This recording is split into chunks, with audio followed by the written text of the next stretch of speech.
Yeah, no, I built my personality off of having a three-legged dog for sure. Oh yeah, I forget he has 3 legs. I don't let anyone forget. Wow. Most dudes would be like, I also have 3 legs. My dog's dick is bigger than theirs, guaranteed. Oh, like, 1000%. My 8-pound three-legged dog, guaranteed. Isn't he black? He's also black. Boom. Boom, I got a black dog.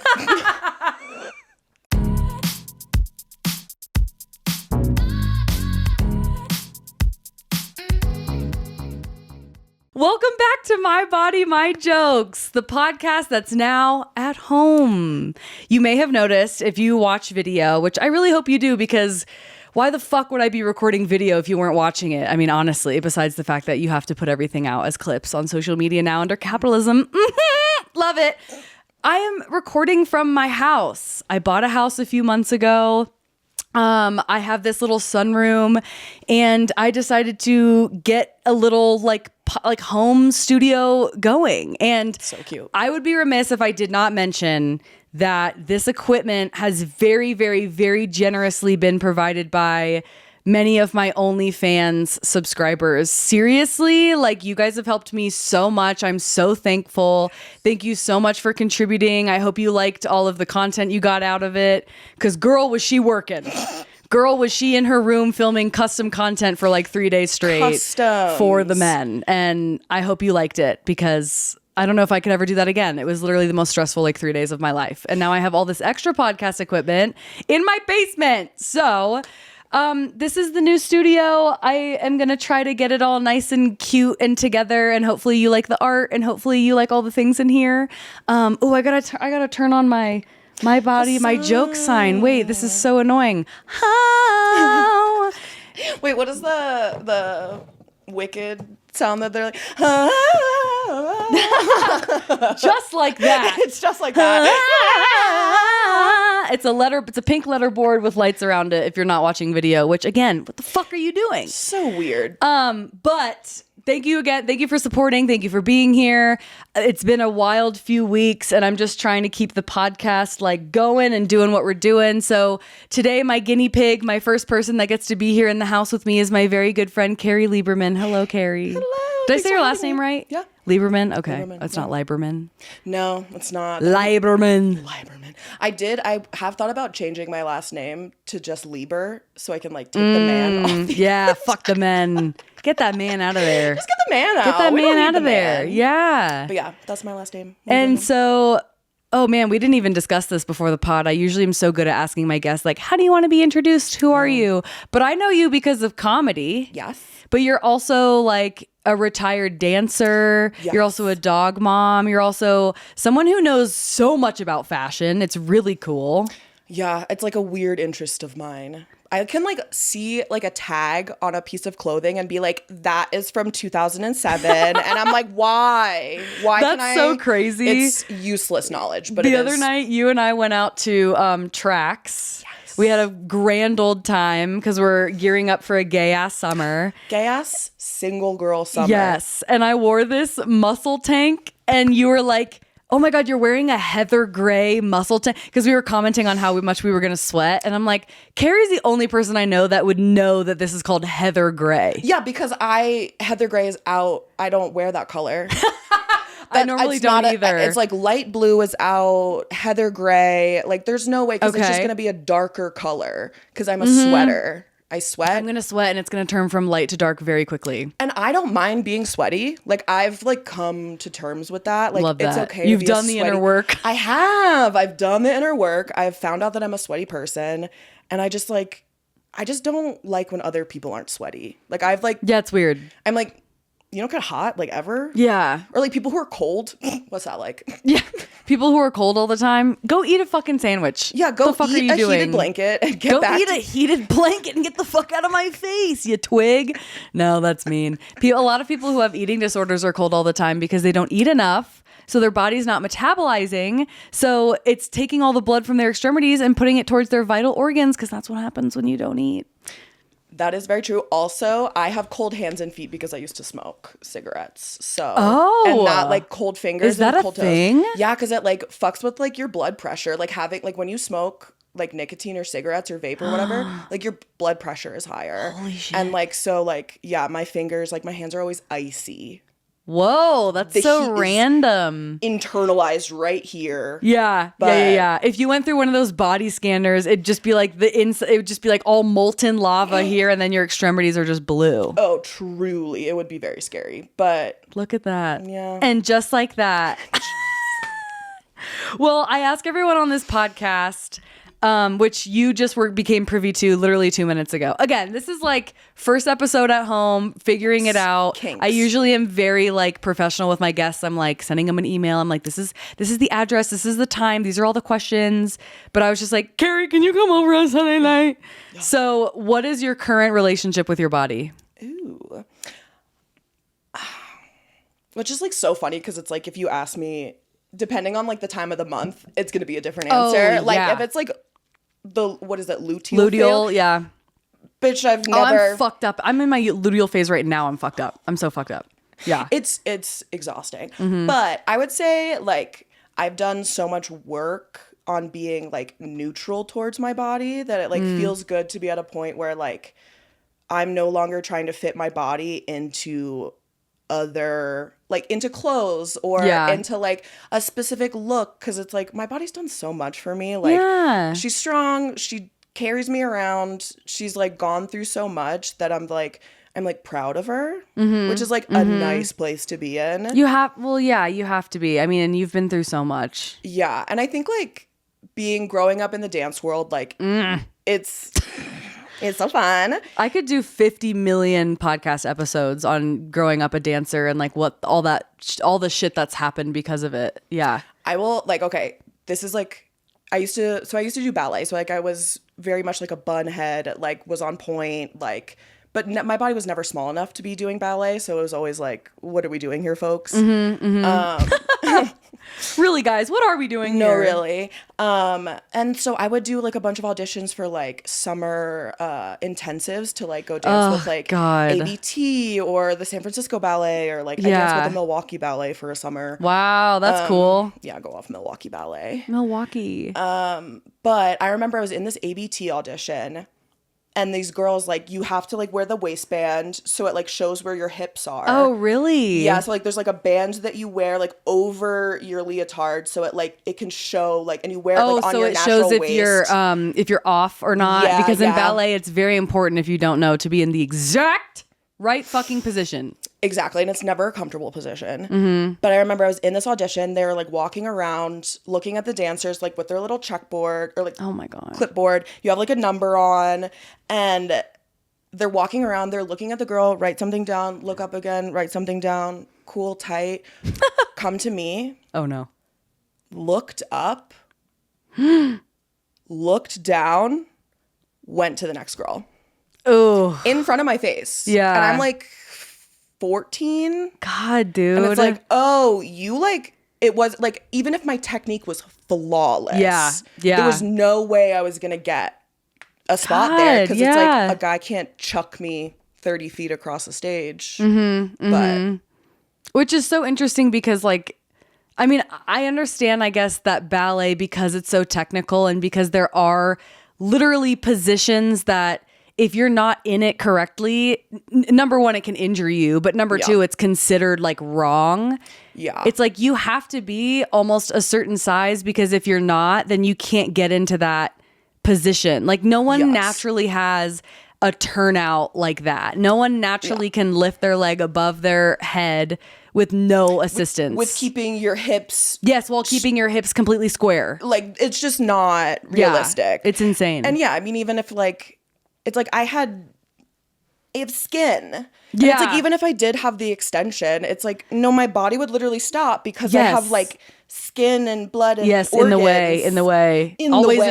Always in the way. I went to go see the Nutcracker this past holiday season, and like, I love watching live ballet. Number one, because it's beautiful, but number two, because like, I hope that the whole time I'm watching, what's really happening is someone is living their dream and we get to like witness it. You know what I mean? Like it's so cool watching a bunch of dancers look so happy, even though half the time they look miserable because obviously it's tiring as fuck. Yes. But like the whole time I'm just like, oh, I hope she's really enjoying herself right now. Yeah. You or know? like there's like that one girl who like figures out, she's like, this is what I want to do. Yeah. Like she has like that moment on stage where she's like, I had my first nutcracker, I had my first performance, and she gets her flowers afterwards and she's like, I'm going to do this. Or he, love it. Like my little brother danced for years. It was great. I love it. But it's yeah, so cool.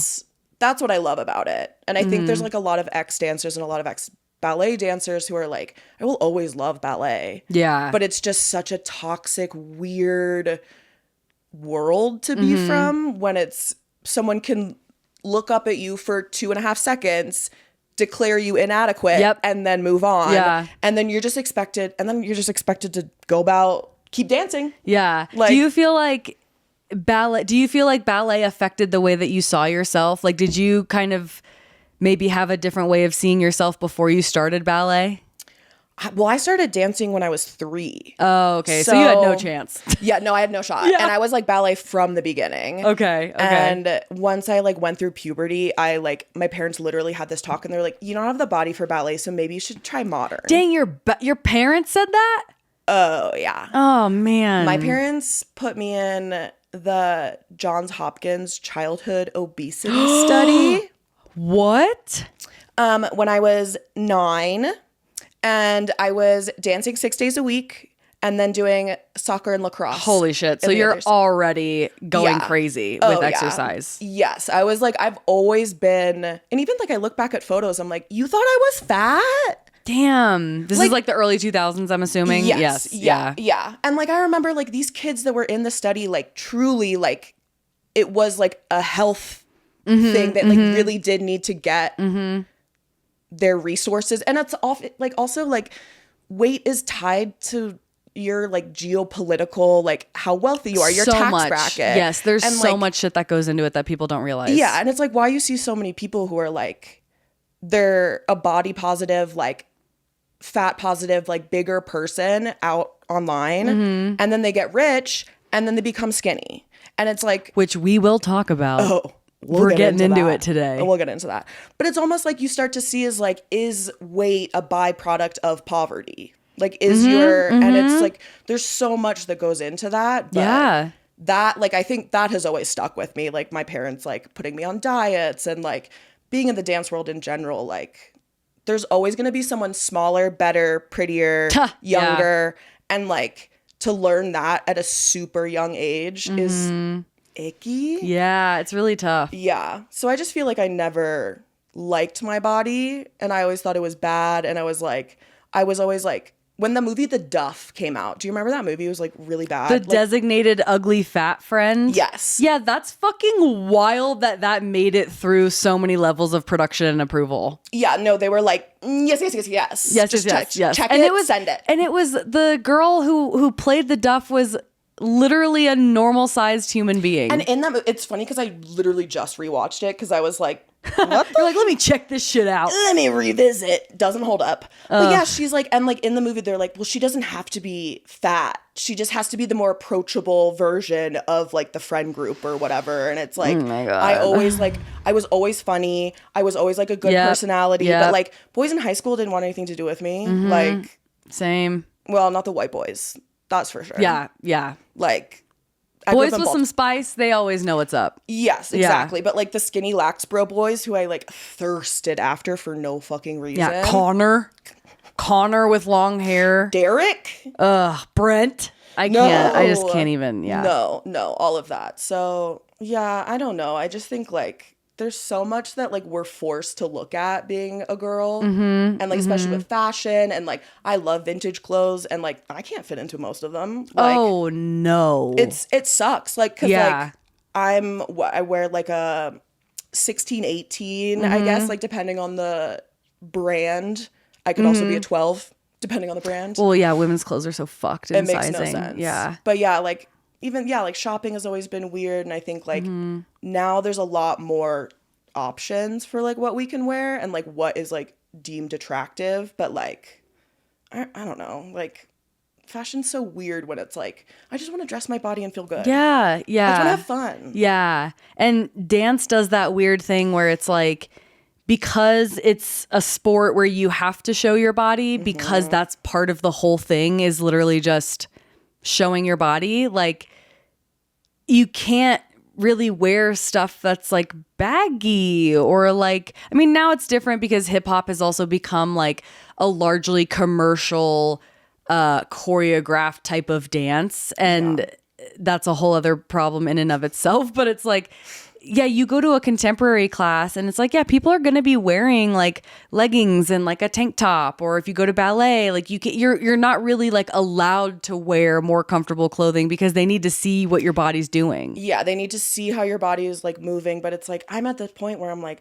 I'm not competing. I'm not like doing like dancing at this level where it's like I need to be placing in certain levels or whatever it is. And it's like, yeah, now it's just like I do it because I enjoy it. It like brings me back to like, yeah, like doing stuff as a kid and like finding your hobbies again and being like, oh, I really do love this. Yeah, it was just like not on my terms when I was a kid. Yep. And I just, it's always just a weird. How does it feel dancing as an adult? Because we've done a few classes together. Yeah, it feels good. I think I still like. It's hard coming back to dance and like seeing other people who like clearly have like never taken a break or are just like really talented and have really good extension, and you're just like, oh damn, you like naturally can still do that, and it's like I can't. But I think it's so nice like coming back into it and realizing that like. I'm here because I want to be here. Fuck yeah. And like seeing other people dance, I'm like, oh, whoa. Like, it's like, what's the word? I would say like inspiring to see people who are just like still just like out there getting it. Yes. And I'm like, oh shit, I can be out here getting it too. Yes. And like having a good time and like not taking things so seriously. And also it just feels so like afterwards, like you never feel bad after you dance for an hour. No. Like, yeah, it's almost always an endorphin push. The only time I've felt bad after I've danced is like when I'm in my own head about shit. Like I'll never forget there was this one class I took like months ago, like last year, and it was so hard. It was like a burlesque class, and like I'm not used to dancing in heels. I'm currently learning how to dance in heels. And the first time I ever did it, it was like, you know, Give Me More by Britney Spears, which is like such an iconic song to dance to. Yes. Very fast, very upbeat. Like it's going to be a hard combo. I got in my car and I cried because I was like feeling upset at the dance. I was upset at myself. Like I was so mad at myself for not being able to immediately master something. It's not clicking immediately. Yes. And it's like... it can be so triggering because it's like other people would have something to say about it, but it's like, oh, why am I being so mean to myself? Like, it's a class. Like it's not the owner of Hard Candy here in Denver, Marquis, who was on the podcast. I think she was like episode 3 or something or 4. Love her to death. She said something so profound the other night in class. She was like, class is not meant for you to come in here and kill it. Like that's what your performance is for. Like class is meant for you to come and look like shit and be weird and like try different shit. And like if you fall, if you mess up, like that's the whole point of being in class. Like if you're going to class and you're killing it consistently, then you need to take a higher level class. Harder class, yeah. Yeah. Yeah. And I thought that was so cool. No, that's so true. And I feel like, it's that ability to be like fuck around and like fall or like do something weird and be like, oh, that was embarrassing. Cause like I've like, when we've been in class, like there was like a move I remember in one of the classes where we had to like get down on the ground, like arch back. And I literally, and like my back is fucked. Like it's, my knees are bad. But I remember like we were doing the thing full out at the end and I was just marking that part. I was like, I'm standing, boom, done. Here we are. And it's like, even if like that is what works for you, no one's judging you being like, wow, like she can't even get down. I'm like, not that quickly. Yeah. And if people are judging you, they suck. They're like not fun people to be around. Yes. And I've learned that over the years where I'm like, you're boring. Yeah. Like you care so much. Yeah. You care way too much about this. Yeah. And I feel like us, like, cause like both of us do comedy. So it's like, it's not that serious. No, I've it's bombed really not in that front serious. of so many people that it's like, I don't know. It's just another day. Like, once you get booed off stage by 6,000 people, it's like, well, there's really nothing else that can happen at this point. Oh my God, wait, did that happen to you? Oh yeah. Oh, it's my closer now when I do longer sets. Man, I guess you haven't really seen me. We haven't seen each other do comedy in a long time, man. Long time, yeah. I have a whole closing joke where I talk about how like a few years ago I did a music festival, like where they basically, I was the only comedian. They had me open for Smash Mouth, and it was the most horrible comedy experience I've ever had, because they like have no idea how, like, what a comedy show actually needs. And it's at an amphitheater, and it's like not in the middle of the day, but it's like light outside, uncomfortable, you know what I mean? And it's like the people who are there to see Smash Mouth are not exactly my audience. It was horrible, dude. But now it's like a 10-minute joke I have that I end my sets with because it's just so stupid. That's insane. Yeah, I was still living in Florida at the time. I think I was actually living in Orlando, and I didn't get over it for like 6 months. Like I was fucked up for 6 months. Because I mean, a visceral it's fucking... one thing to bomb. Yes. It's one thing to get booed. It's another thing to get booed by 6,000 people. I don't even know what that would sound like, but it would be bad. It's loud. It's really loud. And it's really embarrassing, especially because like afterwards, like I don't tell this in the joke, and I probably should, but like the guy was such a dick. The producer was such a dick about me because like I messaged him a week or 2 weeks later, and I'm like, hey, just wondering like when I'm going to get my check. And because he didn't give me a check, he was going to like wire it to me, and he sent it to me. And then in this email, he's like, just to be frank with you, I was really disappointed in your performance. I felt that as soon as you started not doing well, you started shitting on the venue, because you know how when comics do that thing when we're bombing, we're like, we start kind of like talking about why we're bombing. Yes, exactly. Like, let me paint the picture. Yes. And I was like talking about how like, oh, you guys like how they book a female comedian to open for, you know, the Shrek band. Like, I'm just like being a dumbass, band. Right? And he like rips me a new one in this email about how I was so unprofessional, and how when my set didn't start going my way, I started shitting on the venue, and I was much more vulgar than they anticipated, which is such a gag, because I asked them going into it, do you want clean comedy? Because I'm not a clean comedian. And they said, no, we've seen all your jokes online. You're fine. And I told all the jokes that I had online already. Anyway, it's a whole thing, but... Bro, idiots. Yeah. This is like the thing where it's like people want comedy in these like non-comedy spaces. Yeah. And it's like, it takes the right person, typically a comic who knows, to like build out. It's like, yes, you can combine these things. Yeah. But you need to be on brand. Yeah, you need people to listen. You need it to be dark. You need people to sit the fuck down. Yeah. You want them to maybe be a little loosey-goosey, give them a drink, give them something to hold. Yeah. Like, it's like, yeah, if you were asked to like open for like Remi Wolf, you'd be like, yes, bitch, this is my crowd. This I forgot is my we're audience. going to Remi Wolf. Oh my God. I'm so excited. I haven't been to Red Rocks in a hot minute either. Same. Well, actually, the last time I went to Red Rocks was to watch Shrek. So we did film on the rocks. Yeah, holy shit, that was so fun. Ugh. We're gonna get fucked up on Thursday. I'm so excited. I'm so excited. Anyway, so today's episode, we are going to dive into a little bit of a, would you call her a celebrity? No, influencer. Yeah, influencer. Controversy. We're going to be talking about Remi Bader and the kind of stuff that's been like going on surrounding her recent, I guess like weight loss. I don't even know what the journey is. Yeah, I almost like want to call it a shtick, because it's like it is kind of a shtick. Like, she built her entire audience from like being like body positive and like showing like what different like clothes look like, and like why they should like have larger sizes, and like really like made her money doing that. And then to like start like blocking people and be like, I'm not going to talk about my health journey, whatever. And it's like, you got dumped.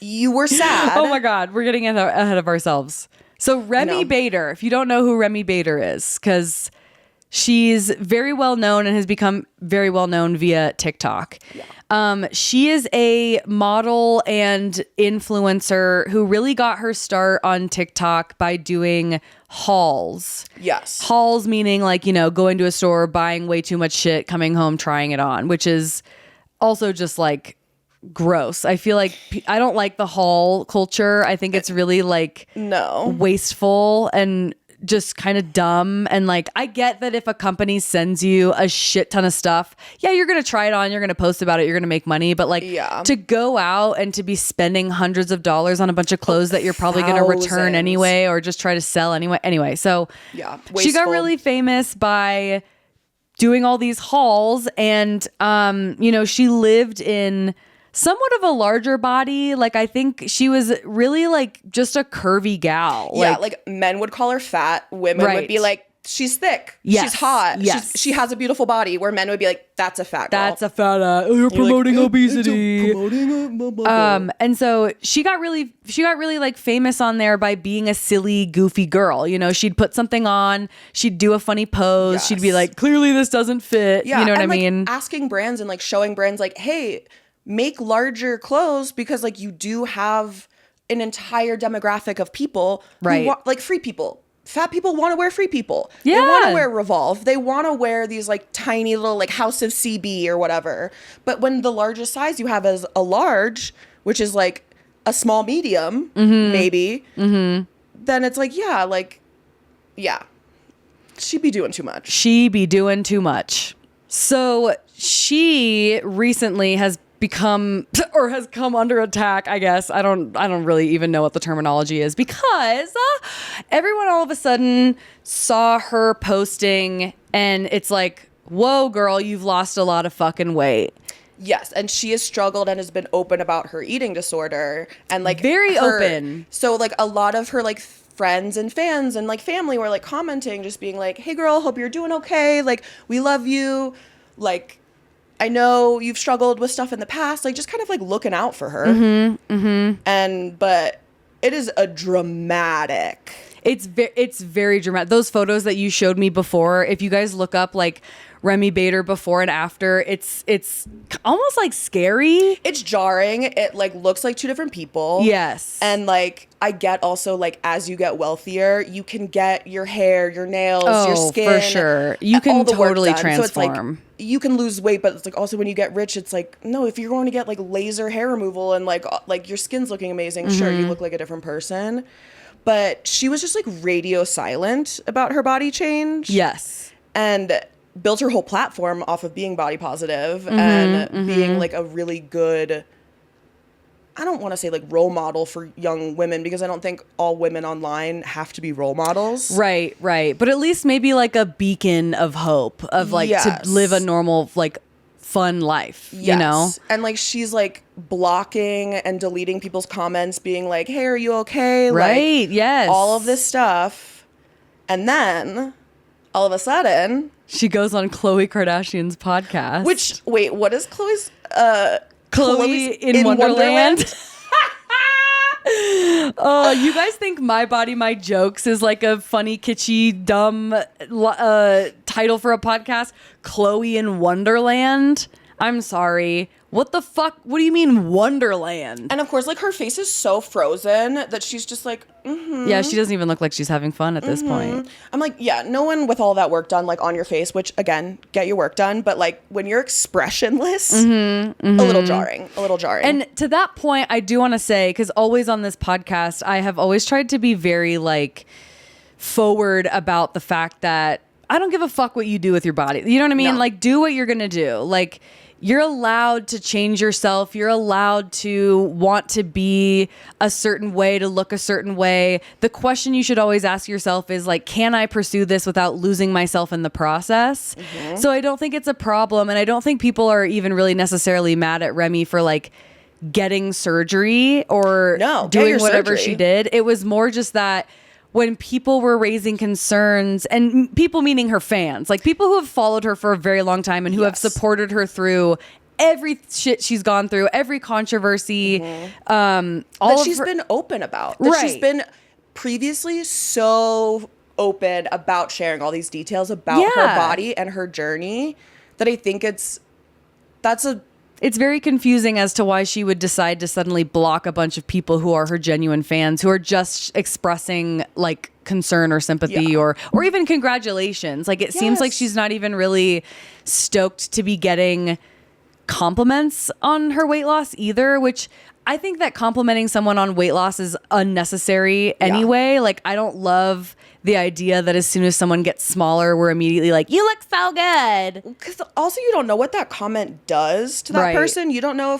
if the person did lose weight in a healthy, like, mindful, loving, supportive way. Great, wonderful. But like, if you say, oh, you look so good, you've lost so much weight, if that person's been starving themselves, they're going to keep starving themselves because you've just, like, encouraged that, basically. Yeah. I feel like. I think my issue with Remi was, like, the payout that she, like, waited to get from being on Chloe's podcast. Yeah, so talk to me about that, because you mentioned it earlier and I wasn't totally sure, like, what, because you were saying that she got paid to go on the pod. Yeah, so she got paid to be there.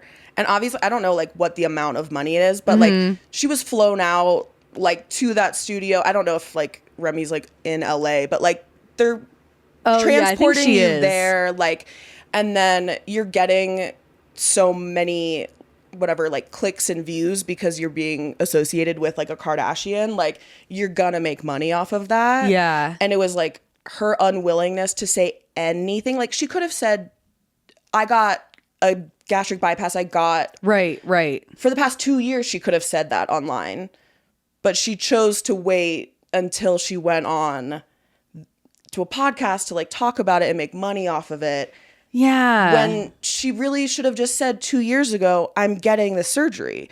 Yeah. Nothing wrong with it. Yeah. Because in 2023, I'm, like, looking at this Self article that came out, like, 2 weeks ago about this whole thing.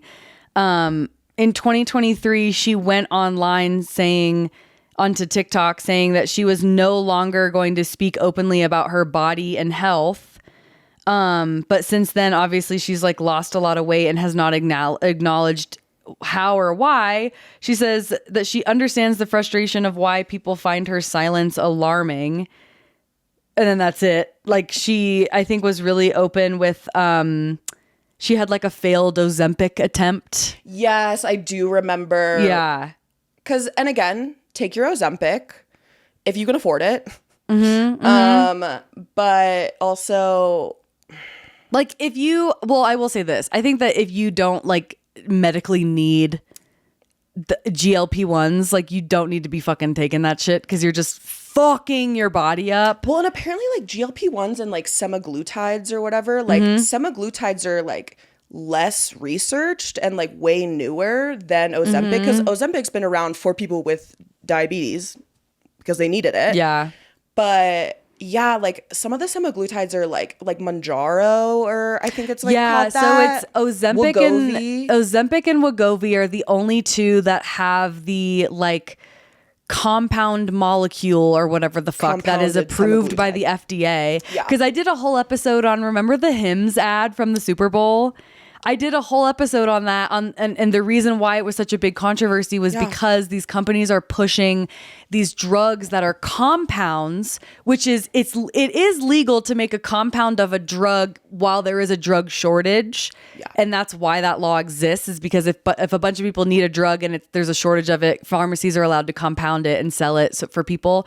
But it's like now, every company, every institution can compound a drug that's similar to Ozempic, but doesn't have the exact same FDA approved formula.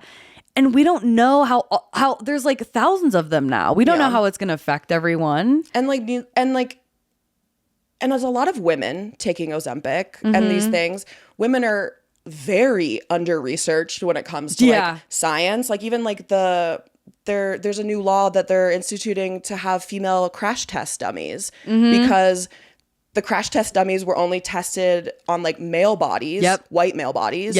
And this, like, there was a woman who got, like, so, like, mangled. Oh, by her airbags or something? By the airbags and, like, the seatbelt, I think, too. That, like, there's a new law coming in. And it's, like, there's so much stuff like that where it's, like, women are an afterthought, unfortunately. Yes. And even if it's FDA approved, I'm like, guys, so it was like, so we're trans fats, so we're like red dye number 4, like, you know, there's so much stuff where it's like, but again, I'm a highly medicated person. I put a lot of medications in my body. We love it.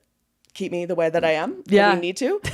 But I'm always kind of it's also like you're giving yourself a shot. Yeah, ow. In your tum-tum? And No. also, so what was the exact, she got like a gastric sleeve, I think is the thing. A SADI, SADI or whatever. So they cut out like 80% of her stomach. Oh my God. So like it turns your stomach into the size of a walnut, basically.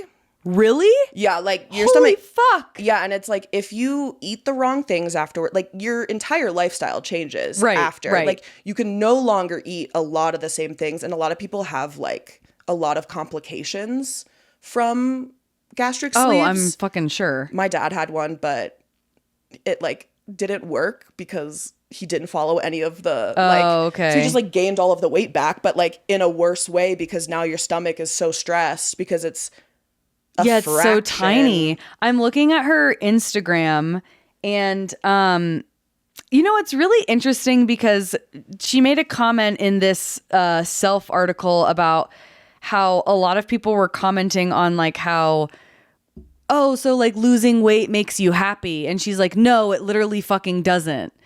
But I'm like looking at her Instagram and it's like, that's the same people who say money doesn't make you happy. And it's like, right. No, but it gives you things. Being skinny. It gives you access. Yeah, it gives you privilege. And people will treat you better. Like I've my body is always kind of like, my weight I feel like has been pretty consistent, but it's like where it's like shifted in my body, I've like worn it differently, you know? Yeah. Like carried it differently. Yeah. And like when I had like a shaved head and was like a little bit bigger, like people were a lot meaner to me. Mm-hmm. People did not give a shit. It absolutely changes the way people treat you and the way you see yourself. And like she's posting this like all these photos of her crying at the end of 2024 and like, oh, the acne she had and all this stuff. And she's like talking about how like, oh, I've been through so much this year and blah, blah, blah. And then it's like, clearly the next photos are of her being like extremely thin. Like that's crazy. Bro. I just showed Carey a video that she posted on her. Like she does. I've never seen her this thin before. This is like kind of like her. She doesn't even have any boobs anymore. That is like the biggest bummer. I feel like wow, for women. That's so terrifying. You Holy lose your shit! boobs and your ass. Yeah, first. you lose like your whole. But it's just. I think the thing that's a bummer is that because I don't want to spend this whole episode like body shaming and acting like she did something wrong. It's just the dishonesty, and I think it's just the fact that like. You are allowed to do what you want with your body, but to act as if you're the victim because people are concerned for you, not in a way that they're like, I mean, I'm sure some people are attacking her, but it seems like most people are concerned for her health in a way of like, ooh, are you okay? Like, because we all know she has an eating disorder. She's talked about it. Yes. For her to then be like mad that people are concerned. Like, just be so fucking for real right now. Yes. Like, you've been famous for 5 years on TikTok. For having a bigger body. You've been famous for having a bigger body. Mm-hmm. And there's a lot, I think I see it a lot in influencers and celebrities. And you see these larger people and then they get rich and then they get smaller. Yep. And it's like, are they doing it because they're in the public eye and it's a lot more like people are telling them like lose weight, you'll get more brand deals or whatever. And like you're in our society, your life is easier when you're smaller. Yep. Like that's the truth. It sucks, but like that's how it is. And I just wonder like how much of like the like getting famous with a larger body and then getting small, it's just like no longer. Like even like Lizzo did it and it's like, oh my God, yeah. Lose weight, I love it. Lose weight, gain weight, don't really give a shit. Yeah. But like, don't sit there and be like, oh, I did this from diet and exercise. The same way that these like other Instagram models are like, yeah, my tits just look like this. It's like, no, she got them done. Yeah. And like the same with like lipo3, like there's a OnlyFans girl that I love and she's very small, like already, but she's 24 and like, granted, I think you should wait to alter your body. In my opinion, I think it's like the same as like you should wait to have sex. It's like you should wait to alter your body. It's like just wait. And like she was in her 20s and like she decided to get it, but she's super open about it. She's like, yeah, this like carving of my abs. She's like, I don't work out. I got lipo 360. Yeah. And it's like Thank you. Yeah. Thank you for saying that, because it's like creating, it's the same, like, don't like, I don't know. There's just too much fake shit online, and I just wish people were like honest. Yes. And there's nothing wrong with that. Speaking of being honest. Speaking of being honest, I haven't really mentioned this on the podcast before because I haven't really like, I don't know, thought about talking about it, but I got plastic surgery 3 months ago, and it's like totally like changed my life. And I think it's like one of those things that I've told pretty much everyone who asks or anyone who like is willing to listen. But I weight cycled so long in my life that I had a lot of extra loose skin on my arms. Yeah. And it was something that was like bothered me like personally from like a maybe body dysmorphic viewpoint. But I also had a lot of like gross kind of issues with like rubbing and chafing in my armpits, like pain. Yeah, like when Actual I went on tour 2 years ago, I went to New York, and I was walking so much and sweating so much, like my arms were like they were chafing so bad that like I got scabs like all over my armpits. They were like bleeding. It was gross. It was very gross. So anyway, earlier this year, I had spent probably like 7-8 months going back and forth with this plastic surgeon, kind of, oh, hi, Leo, there's my cat. There's a Are you going to come say hi to the camera? Kitty boy. You can come say hi? Come here. He's like, Mom's talking about her fucking arms again. But I ended up getting what is called I think it's called an upper auxiliary brachioplasty. It's a brachioplasty, which I've totally heard of. Yes, exactly. I know, right? It's like, what the fuck? But a lot of people get it who have had weight loss or who have gone through like a situation where, you know, they like have a lot of excess skin. Yes. And it was like they did lipo throughout my arm, and then they cut out my armpit and then like stretched the skin into the armpit and like sewed it. So I literally couldn't lift my arms above like 90 degrees. I just feel like you're like, yeah, just like kind of like. It was so weird. That's so but I crazy. feel so much better now because my arms can like move, and like when I wear t-shirts, like the sleeves aren't like super tight on my arms. Yes, you don't have to like size up because it's like restricting. Also, she can. Oh my God, Leo, he's being a crackhead. Zooms. You can now wear heather gray. I can now wear heather gray. Oh yeah, they took out my sweat glands. Most of them, at least, not all of them. Honestly, when you told me that, I was like, I want that. Yeah, I want that. Seriously. But I feel like, I mean, now is a better time. There's not a better time to like talk about that because we're talking about like plastic surgery, and we're talking about, you know, doing what you want for yourself. And I think a lot of the time there's stigma around it because you can very quickly fall into a spiral. Like you get one thing, you're like, oh my God, I love this. What else can I afford? What else can I do? Yes. And I was very afraid that I was going to fall into that. But I knew that as soon as I had did it, I was like, oh, this is a lot of recovery. Like it's surgery. So ridiculous. It's elective surgery. And I think also people forget that it's like you're having an elective surgery and there's risks. There's risks and there can be complications. I mean, like BBLs are like the most deadly surgery. Yeah, the holy most shit. people die on the table for getting a BBL. Yeah, that's nuts. And I've seen some insane. I've seen some SpongeBob SquarePants, and maybe they wanted that look of just like a shelf, like truly square, and like you can see where and.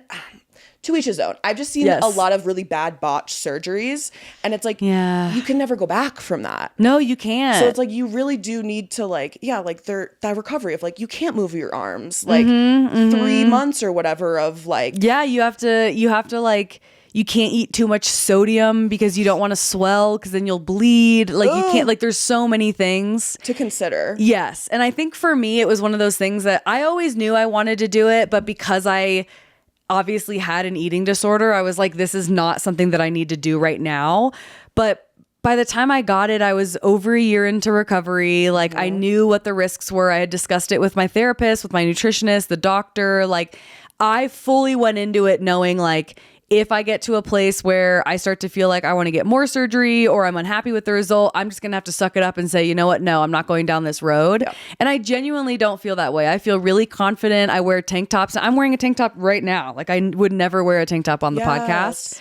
And I'm really happy that I was able to kind of just like have that real moment with myself and be like, you're beautiful. You don't need to do this. It wasn't something that I felt like I need to do this because I need to be hot. I need to be whatever. It was like, no, I want to feel comfortable. I want to be able to like wear things and feel cute and be able to move my arms and dance and not be like, not hurt, not have chafing. Yeah, exactly. I think there's so many different reasons that like a person can have for doing something like that. And like, but that's the difference is like, you weren't making that choice in active,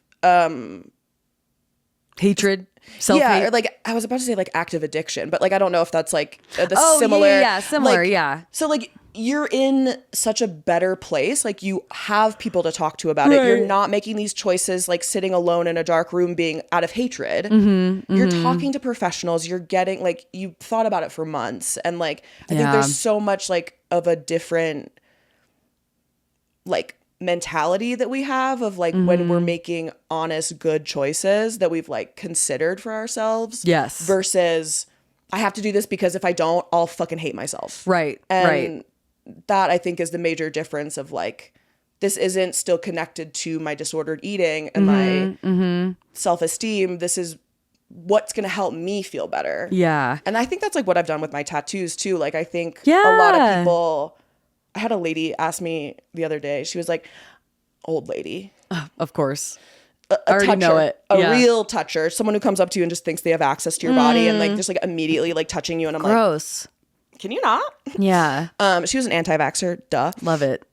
But she's like, I have to ask, like, why did you? I have to ask. Why? I always need to ask people why they do this to their body. Why'd you do that to your body? Like, what made you do that? And I'm like, because I wanted to. What the fuck kind of question? I'm like, the same reason that you choose to not vaccinate, bitch. Because you what can. The fuck? Yeah. But like, I've also like come to the like understanding of like my tattoos have helped with my body dysmorphia so much. Like, I would never like wear like low rise pants and a crop top and be like, look at my tummy. I got it tatted. I'm like, look at my fucking stomach. Yes. I'm like, look how cute she is. I and love I'm that. like, it has helped so much of like, it's like extra armor, I feel like, and just like a way to express yourself and like a way to love yourself. But like, yeah, it's tricky. You have to like be careful with any type of body mod that you choose to do. And I think that's what's really difficult about like weight loss surgery is that obviously it's very nuanced, it's very layered. Like I personally think that there's been enough research that shows that that weight loss surgery is like super fucking dangerous. And like a lot of the time it doesn't work for people because all you're really doing is starving yourself. Like it's not, you're taking away massive food groups. Yeah. Like you have to be on like nutrition plans for the rest of your life because now your body can only absorb so much. Yeah. And so it's like, okay, yeah, your stomach is the size of a walnut. Great. But like, how are you making sure you're getting fed enough? Once you lose the weight, how do you know you're getting fed enough? It's still not dealing with the like core points of us not understanding how to take care of ourselves from because society never taught us how to, and our food production is disgusting and like there's a lot of processed foods and whatever. Although I'm like kind of the mind, I'm like maybe the processed foods are keeping us young. I'm like, it's freezing me. It's like freezing me in time. Yeah. I'm like, you're like, this goldfish is really fucking doing it for my wrinkles. I love a goldfish. Yeah. I love a goldfish. But yeah, I don't know. I feel like it's. Oh, Leo is scratching on his little tower. It sounded like water falling for a second. Does. I was like, oh, what's happening over I want there? him to come say hello. I want the camera to come see him. Do a little meow. Do a little meow. Do a little meow. But yeah, it's interesting because it's like, get the surgery, like do your thing, like obviously be honest about it, like be fucking for real. You know what I mean? For real. But the thing that just freaks me out about weight loss surgery is that it's like, okay, but like what happens when you get there? Like what happened? Like so now you're never going to be able to eat a full meal ever again for the rest of your life, and that's what you want. But there's also like too, it's like, okay, what if you eat something that your body can no longer process? Like we're talking like sick. We're talking you cannot leave your house. Like we're talking like so incredibly sick. Like sometimes you have to get hospitalized because your body will purge and like reject things that it can't process. Yes. So it's like I make the choice to like have a milkshake.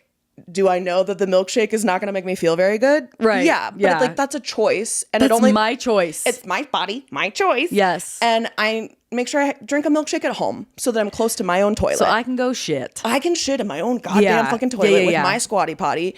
But like, yeah, that's what I don't understand, where I'm like, guys. It's like, okay, you're going to get really like skinny, but then you're going to have nutritional deficiencies for the rest of your life. Like, and are you happy?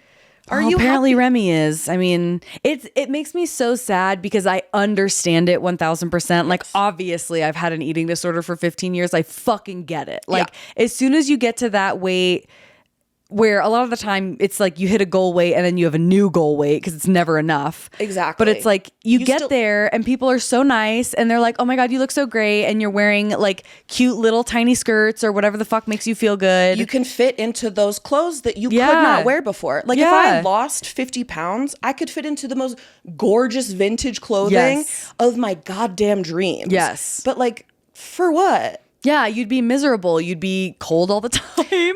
You'd be hungry. Yeah, like, and not just my thingies. And like I remember hearing like a quote of like, if your dream body, if the maintenance to keep your dream body makes you miserable, it's not your dream fucking body. If your dream body is a nightmare to maintain, it's not your dream body. Yeah, because it's not natural. No. It's not natural. It's not normal. Like there's so many. I just think also like it is funny like just talking about bodies the whole time of like our bodies are the least, it's a meat sack. It literally is the least interesting thing about you. Yeah. And it's like we put so much in society, whatever, we live in like a very like Instagram, TikTok world, like everything's online. Yeah. But like at the end of the day.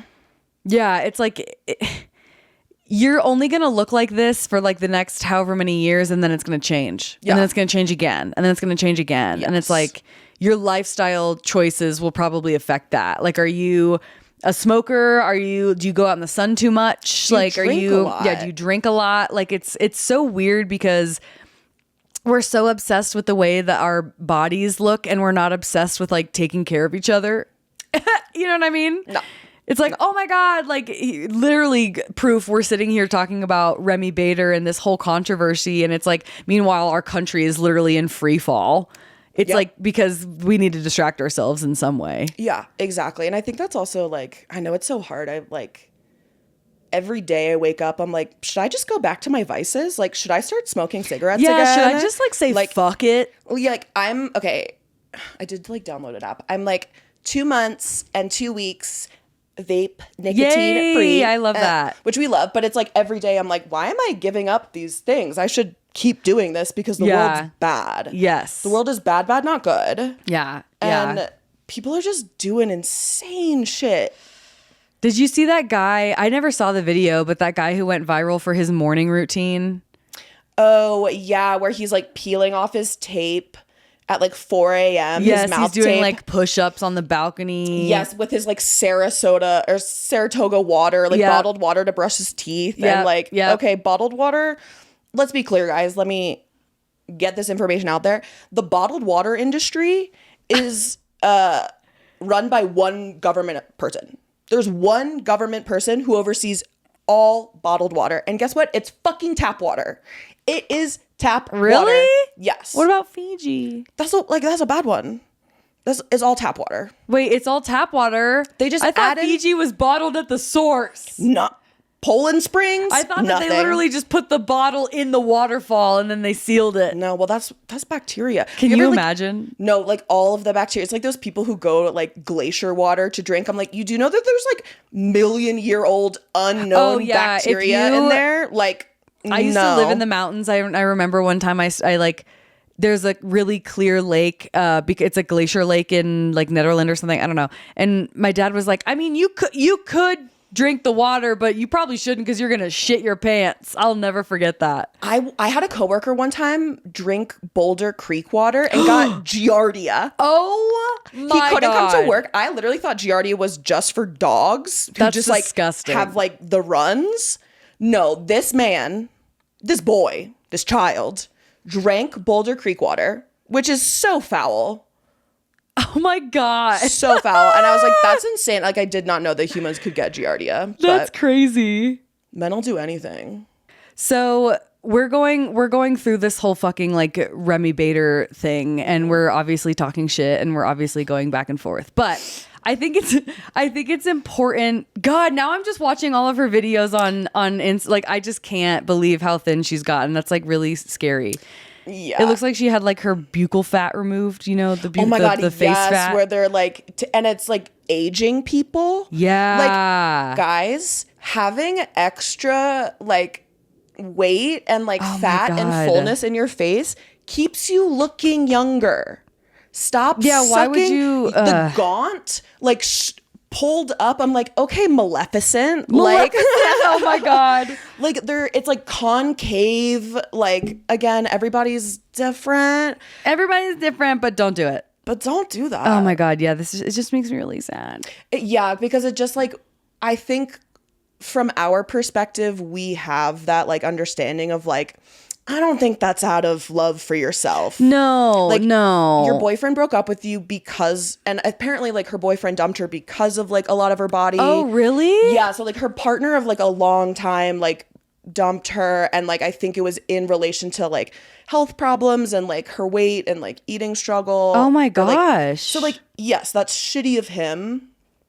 But I think at the end of the day, it just comes down to transparency. Like, don't lie.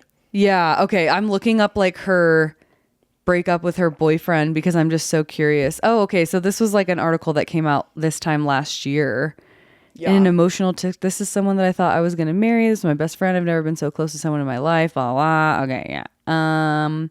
I want someone to say why, like, did he actually really break up with her? Oh, he broke up with her over text. Damn. Oh, yeah. That was also. What a piece of shit. Right? It's like, girly. Oh my God. Okay, so that man did not respect you. If he's a man that you thought you were gonna marry shoots you a text to be like, that's nah, I'm crazy. Good. Oh, I'm so curious to know like if if the reason he broke up with her was because of her like health stuff.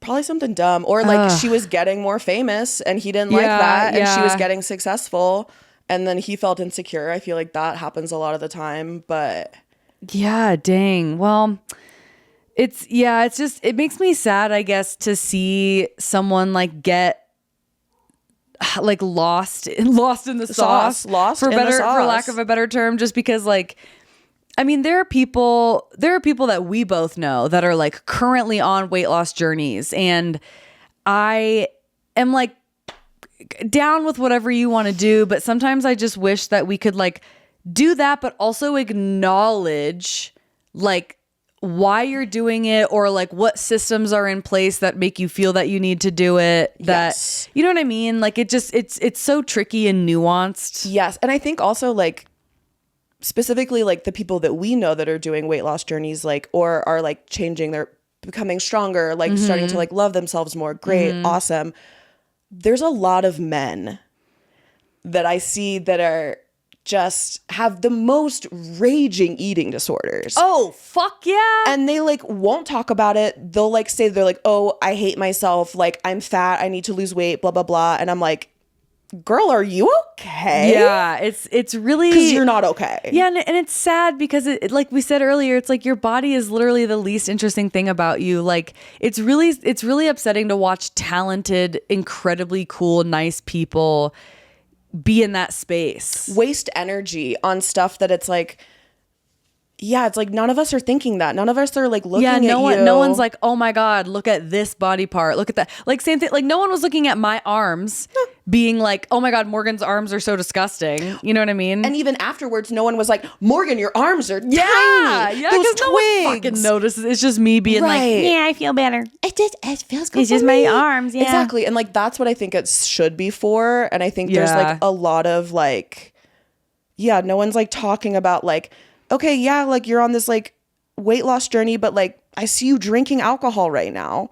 Are you let's look at the different things that we're putting at like the reason like when you drink it's called being intoxicated is because alcohol is toxic for you. Yeah. And it is bad for you. Yeah. So like it's just like they're clearly like doing like restrictive dieting. Yes. Yeah. And that's really, I have a really hard time like being around people who make comments about what they're eating or make comments about food. They won't do it. Because like I always hit them back with, well, you need to fuel your body. Or I always hit him back with like some, like I remember I was at this comedy festival last year, and one of the girls that I was rooming with, who is such a beautiful like young little person, like was like, she put on a dress and she was like in the mirror talking out loud to herself in the living room of like this Airbnb. I was like, oh, I just don't know if I should wear this. I just feel like everyone can see my like fat stomach. And first of all, she's like half my size, so I'm like, okay. But second of all, I was like, I think I said to her, like, your body is just the holder of your magic. Like, it's not doing anything. Like, no one's looking at you being like, oh my God, look at her little pooch from her uterus. God forbid you have organs. You know what I mean? Yes. It's like good to like think of it like if you saw your friend out, would you think the same things about her body or his body that you feel about yourself? Yeah. Would you be looking at them thinking, oh my God, look at this, look at that. I can't believe they wore that shirt. I can like see a roll or like it's not flattering or whatever. And it's like, no, I would never think that. Yeah. So it's like us like trapped in our own like psyches of like delusion. Yes. And like, this is the only body I've been in. So it's like the only experience I have. It's the only one you got. So Yeah. at least treat it with respect. Yeah. There was like one moment when I was like 21 and I was hostessing. I was a little hostess. It was in Boulder. Oh, at a restaurant. For some reason, I thought you were hosting a comedy show. No, Hostess. Yes. I had like a manager. I was 21. She was probably late 30s. Okay. And I remember talking to another hostess and we were talking about our bodies and like, just like how we're feeling about them and just like, you know, like how, like, it's like weird. Our bodies are changing. Yeah. No one talks about how your body changes throughout your 20s. They just tell you stop growing it after puberty. I'm like, bullshit. But she was like, this manager came over and she was like, oh, you're not even going to like your body until you're in your 30s and then it's going to be too late. Oof. Jeez. What the fuck? The fuck? And that sounds like such a sad person. No, she was very sad and like that's on her. But I like that has always stuck with me and being like, and I like remember being in my 20s and learning to like and respect my body. And I was like, I'm ahead of the curve. Yeah. Because there's women who are in their 40s, 50s, 60s who are still just like out of a place of hatred. And I'm like, no, it is really sad because that's like the norm and it's almost encouraged. Yes. You know? And they want you to bandwagon on with them. That's like why people like say stuff out loud like that, where they're like, someone's going to see my fat stomach. They want someone to be like, no, like coddle them. And like, and it's like, I'm not going to engage. If anything, I'm going to tell you to stop. The same way that like when people comment about food, like usually I don't acknowledge it or say anything unless it's really fucked up. And then I'm like, okay, what did that ranch dressing ever do to you? Like, but half of the time it's just one of those things where it's like, I know that I used to say that shit out loud because I wanted other people to either agree with me or to coddle me and make me feel better. Yes. And that's really sad. Yeah. And it's like, you don't need that. Yeah. Like, and it's like a lot of the times it's so crazy because you see it's a lot of older women. They live through crazy diet culture. yeah. But it's these older women who are very small, very small. And they're like, oh, like I already had this week, so I need to have this to balance it out. Yeah, it's I had like, a Hershey's Kiss on Monday. I can't be doing that shit. It's and I'm Friday. like, yeah, or people are like, oh, I'm going to drink my calories. I can't waste them on food. And it's like, ooh. Okay. Yeah. They're like, I have to do diet because like I'm not going to waste calories on that. I'm like, okay, calories aren't wasted. Like there's no way to waste Calories is what gives us the ability to live. Vibes. Like it's insane to me that people like I've also done a lot of work to like food is neutral. There's not a positive or a negative aspect to food. except if it's like moldy. Yeah. And then I'm like, well, except like, I mean, blue cheese is like kind of good. Yeah. But like in the way that like objectively there is food that is probably like better than other food in the way that like it makes you feel better. It's made better, or it's I don't know, it comes from a different place. You know what I mean? Like, but at the same, it's like I just went through this because I had to get a lipid panel done. My family has high cholesterol, like pretty much everyone. Like it's unavoidable. It's just like my genetics. Yeah. No matter, like everyone in my family has been an athlete. My mom was a firefighter, triathlete. My dad was a football player, a cyclist, like everyone, no matter what. Yeah. So I got this lipid panel and like I'm 29. And so my average cholesterol was higher than what they wanted for someone my age, but not high enough to warrant like medication quite yet. Yeah. And I told the PCP, the doctor, who I had just met her. Like I didn't establish a physical person, a primary care physician first. Yeah. So she didn't know much about me, but I was like, hey, I'm in recovery from an eating disorder. I dance all the time. Like I don't eat meat. I don't really drink. Like my lifestyle is like pretty healthy for all like intents and purposes, whatever. But like, I don't know how much I weigh. I don't like track food unless it's for my nutritionist, blah, blah, blah. Yeah. And so like the panel comes back. I have this higher cholesterol. She messages me on like the portal of like the UC Health portal. And, is like, my suggestion would be to get, at least 2 hours of exercise a week and to go on a Mediterranean diet. And I'm like, in my head, I'm like, I know this bitch was listening to me when I told her that I dance like almost every single day and that I don't eat meat. And she's like, take out red meat out of your diet. And I'm like, I was so annoyed. What a waste. And I messaged her back and I was like, as I said in our appointment, literally, as per my last email, I'm in recovery from an eating disorder, so it's not really in my best interest to go on a restrictive diet right now. I also dance pretty much every single day, if not multiple hours for most of the days. And she messages me back with this like kind of like bullshit passive aggressiveness where she's like, the Mediterranean diet is not a restrictive diet. You can get plenty of grains and fruits and vegetables. I'm not suggesting that you go on blah, blah, blah. Like that is a restrictive diet. Yeah. And so I talked to my nutritionist about it. I talked to my psychiatrist and my nutritionist and my therapist. Everyone's on board. Yeah. And they all were like, yeah, Morgan, like, that's the generic advice that they have to give you. Yeah. That's just lazy medicine. Yeah. Like they're not, which is so much of what is really frustrating about a lot of medicine is they're like, have you lost weight? Have you tried this? Yes. Have you done that? I'm like, it's not linked to that. I'm in my own body and I'm telling you, I could sit here and eat a Mediterranean diet and cut out all meat and do all of this exercise. And guess fucking what? I bet I'd still have thick ass thighs. Yes. Muscular. Yes. Strong. Yes. Dense. Dense. I like being a dense lady. Yeah, it's so fucking frustrating. Nobody's gonna fucking steal me. I can fucking plant myself. Yeah. I love that. No one's grounded.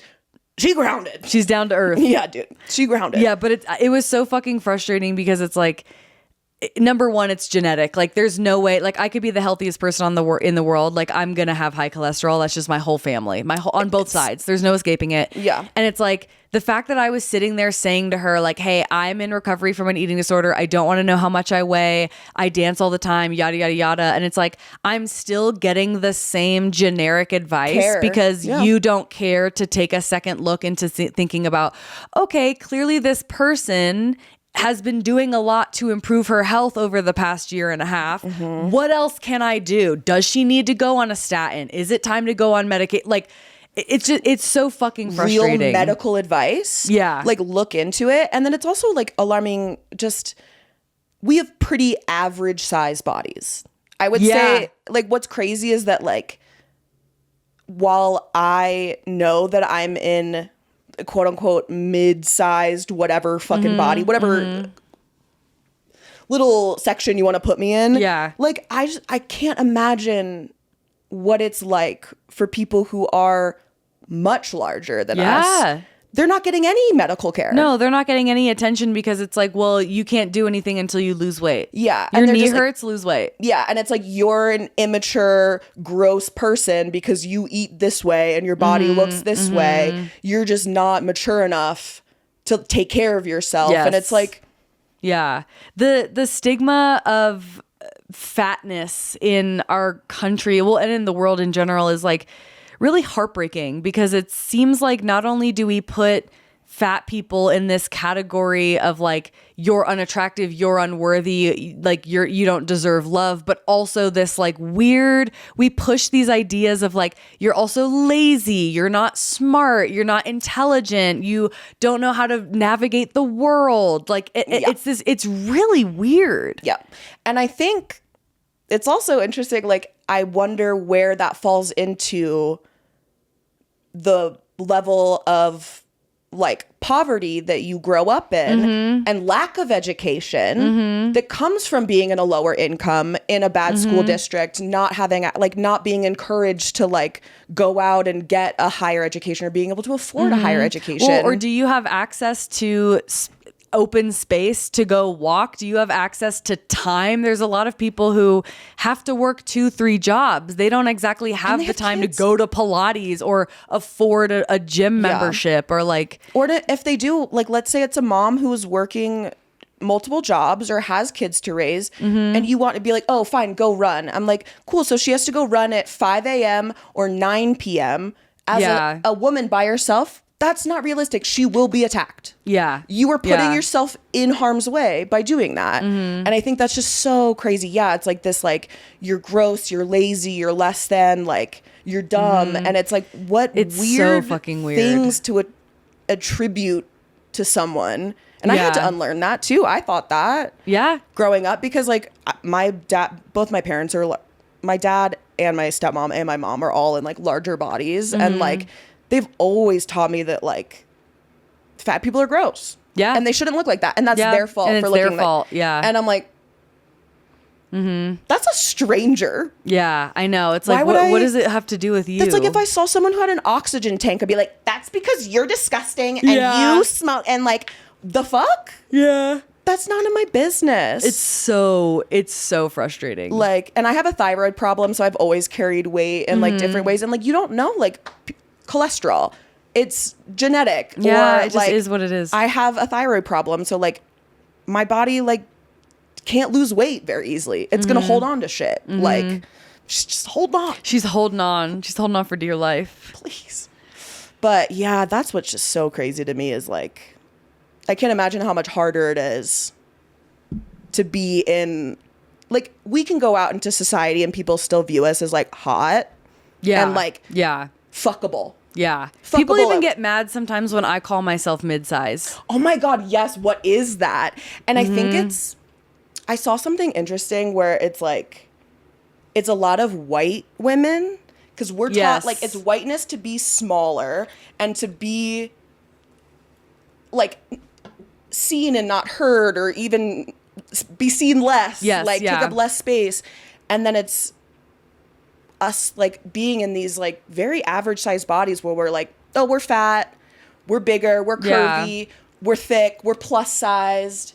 And then like other people are like, if you grow up in like a different culture, different bodies are appreciated differently. And a fat ass is treated differently on a white woman than it is on a person of color because their culture in general says like celebrates their bodies. Whereas like, I'm like, well, I know. I'm sorry that I'm in between, but I have been told my whole life that I'm fat. Yes. And that my BMI says I'm obese.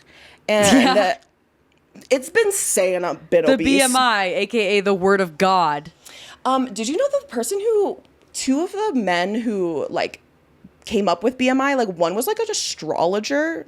Yeah, they weren't. They're like, it was a star guy. They're not like he's like doctors. a Taurus, like Libra, rising moon, Mercury in retrograde, and he's like, and this is your BMI. The guy who like discovered the BMI or invented it or whatever, it's like a French dude or something. He wasn't looking for an excuse to categorize people. He studied like the averages of men. Like White men. White European men. Yeah, like he wanted to know like what's the average height, what's the average this, what's the average that. Like he wasn't looking for this like ridiculous measure to see if someone was like fat or not. He was like trying to figure out like where do most people fall in terms of a million other things? Just that body mass index ended up being one of anyway. Oh my God. No, it's so dumb. But then it's also like, okay, I weigh this much. I weigh more than people would guess, which has like always been like a weird, those like carnival things where they have to like get within like 5 pounds or whatever. I always did that because like I'm dense. You're like, try me. Yeah, I'm like guaranteed you're gonna be at least 40 pounds off. Yeah, guaranteed. So it's like, and then it's always like I see other people who are like, oh, I weigh this much and they weigh the same amount as me, but their body looks completely different. Yeah, because that's how part bodies of being are. a human. Like height, weight, genetics, like bone structure, like it all factors in, and like people are just so obsessed. Yeah, so obsessed, and it's not cute. Well, I feel like we have solved all the problems of the world, personally. Yep. I feel like we've gotten there. I really do. I think we're good. I think two mid-sized white ladies yapping into a microphone in my house. World peace. So I have everyone sign this affirmation board. You'll be the first person to sign it in the house, which is very exciting. And I got all kinds of new markers. Okay, these so you get to choose a new color. Everyone likes to do that mint green one for some reason. So now there's a lot of mint green on there. But I would like you to write down your favorite affirmation, favorite quote, positive quote, whatever the fuck it is. It could literally be anything. People write the craziest shit on there. And then sign it with your name because I want to remember who wrote it. I just started doing, I like just put up like little affirmations in my room. I've never like written them out before and like put them on there. Little sticky notes. Little sticky notes. I love a good sticky note. Yeah. I currently, the affirmation that's written on my calendar whiteboard in my room is, it's not that serious. It never is. Yep. It literally never is because most of the time it's like, oh, it's that part of my period or no, literally it's just not that serious. Or it's literally like, I'm going to feel this way for the next hour and then I'm going to go to bed and it's going to be fine. Yeah. Yeah. Yep. I love that. Okay. What shall me? I like just started doing, okay. I'm trying to think of like what it was that I wrote. Oh, okay. Here. I'm going to write it and then I'll say it. Okay, perfect. I'll fill the airtime by saying thank you for listening to the podcast. Again, thank you to my OnlyFans subscribers. You guys have literally saved my fucking life. And I hope you like this setup. I'll probably post some photos of it in my OnlyFans page just to kind of show you guys what everything ended up looking like. I'm sure it'll change over time. I hope it changes over time. But if you are in Denver, I am hosting a sapphic comedy show on May 9th at The Pearl, which is really exciting. The Pearl is like the new sapphic bar. They took over the Mercury Cafe. Yes, which like honestly so glad that is like staying as like part of the community because like the Merc has like just been there for so long and it's like I did comedy there. Like I've just done so much there and it's like it's very I'm very happy that it's going to like a women-owned and run and like focused space. It's really cool. The show is going to feature a bunch of queer, sapphic, femme comedians. Those are like my favorite shows to run currently because it just feels like not only do I get to choose some kick-ass performers, but we tend to have like kick-ass audience members and like people just want to hear from people that look like them and experience their shit. Like, not that there's anything wrong with normal comedy club crowds. It's just that a lot of the time, like, I want to talk about my body. I want to talk about my eating disorder and men don't want to laugh at that because they think it's weird. No, and it's like being in those like shows, like being on those shows, like people are just eating it up. Oh, yeah. And they love it. And you're like, oh, this is... It's like when you see a comic go on stage and like everyone is their fan already. So you just don't have to like work that hard because they're down to like laugh at anything. Yeah. But it's like, it's so nice being comfortable. Yes. We love. Okay. What is the affirmation that you have written down for us? Okay. Mine is, I might not be for everyone, but I am always for me. Oh, cute. Which I feel like I've always struggled of like, let me make myself palatable for other people. And it's like, Yes. fuck it. Making yourself like smaller, like almost like physically and mentally. Yes. Of like, I don't want to be too loud. I don't want to be too like annoying. I don't want to be like funny all the time. I need to be like serious. Yeah. But it's just like living for me and doing things that I want to do and not being worried about what other people think I'm doing with my time. Yes, I love that. Oh, well, thanks so much for being my guinea pig. I hope it was fun. It was so good. This was so comfy. I feel so comfy in here. This is like so nice. I'm going to put some blankets in here next time. Get some blankies. Get some more art in here. I feel like I almost want to paint the wall behind you pink or something. Like I think it would be cute. Do like a little design so it's not all white. Yes. But thank you for listening to the podcast. Carey, where can everyone find you or what do you want to plug? I am on Instagram. What is my fucking handle? Wrong Carey. Wrong Carey. Yeah. Yeah. Carey, because that's the correct way to spell Carey. That's the correct way to spell Carey. Her future drag name is going to be Concealed Carey if you want to catch her doing drag. Ugh, dream. I really should. I've just been telling people, I'm like, that would be so fun. That would be so fun. I would go watch you. I would go watch you. That would be so good. I would probably do burlesque before I. Ooh. Well, yeah, let's do burlesque. I'm actually going to be in a burlesque show July 12th in Denver, Cosmic Cabaret with Hard Candy. It's going to be at the Oriental Theater. Fun. Yeah, it's going to be really fun. So if you're in Denver, Sapphic Comedy Show, May 9th, dance show, July 12th. I'm sure I have other shit coming up. But thank you for listening to the pod. I'm here every Wednesday. Please send me a like or anything. If you ever have anything to share, mybodymyjokespod at gmail.com or just DM me because my DMs are always open. They open. They open, girl. For everyone. See you next time. Bye. Thank you so much for listening to My Body, My Jokes. Please be advised that the information provided in this podcast is for general discussion purposes only and should not be considered medical advice. Always, always, always seek the advice of a qualified healthcare professional with any concerns you might have regarding the topics discussed in today's episode. Also, if you or someone you know is struggling with an eating disorder, please call the National Eating Disorders Association helpline at 1-800-931-2237. Bye.